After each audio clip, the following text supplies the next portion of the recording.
Yero Imbalo, journaliste, correspondant de Radio France Internationale de l'Agence française en Guinée-Bissau. Il y a d'abord l'espoir que ces élections puissent aider ou permettre de mettre le pays sur rail. Il y a quand même un sentiment également de crispation pour le simple fait que le pays depuis assez longtemps a été entre les mains de politiciens corrompus, de politiciens incapables de répondre aux exigences et aux demandes sociales de cette société, de cette population qui est l'une des plus pauvres au monde. Alors, pour l'instant, je ne crains rien. Je sais qu'il y a du civisme dans ce pays et que la population sait exactement ce qu'elle doit faire.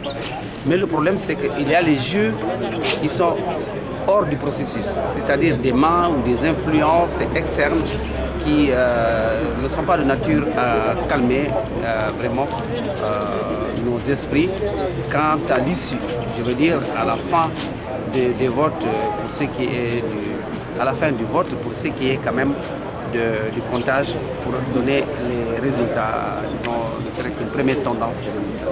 Voilà, ça m'a craint. Il y a 4 candidats potentiels. Avec ces 4 candidats potentiels, le vote étant par exemple sectaire et parfois même ethnique et même de bled de naissance, je ne pense pas qu'un candidat puisse passer dès le premier tour.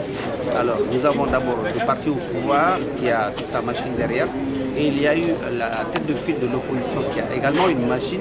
Il y a 2 candidats indépendants qui ne sont pas les moindres, notamment le président sortant qui a déjà un électorat, et également l'ancien Premier ministre Carlos Ghosn Junior qui va puiser également dans la même poche que le PAIGC.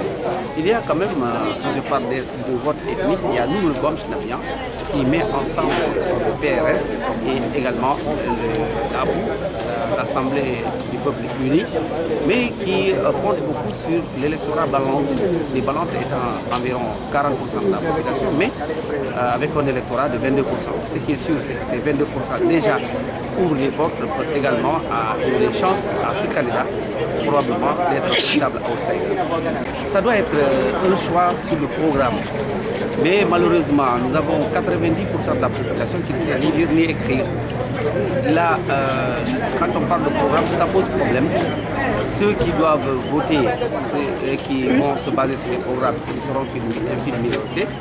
Donc il y a ce facteur ethnique, il y a ce facteur d'estime vers la personne, il y a ce facteur parti qui va beaucoup jouer sur le choix des Bissau.